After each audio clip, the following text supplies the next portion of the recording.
Okay, well, I'll go into another question which relates to another campaign that we've run in the past, which was sort of established within Birmingham around high youth unemployment and what the political parties were sort of doing to tackle that. How do you think youth unemployment affects young people and deprived areas? So in a nutshell.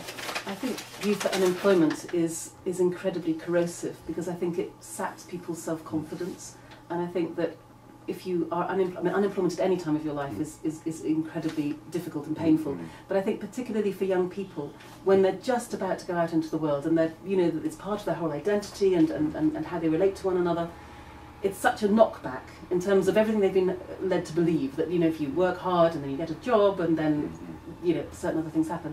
So to me, tackling youth employment is an absolute priority.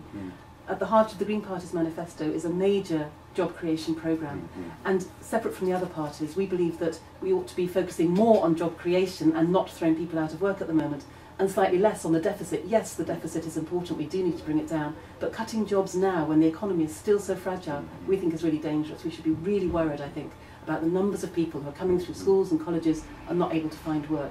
So we need more training schemes, which is at the heart of our programme, what we call a Green New Deal, a real investment in energy efficiency, renewable energies, which would create huge numbers of jobs, as well as being good for the environment.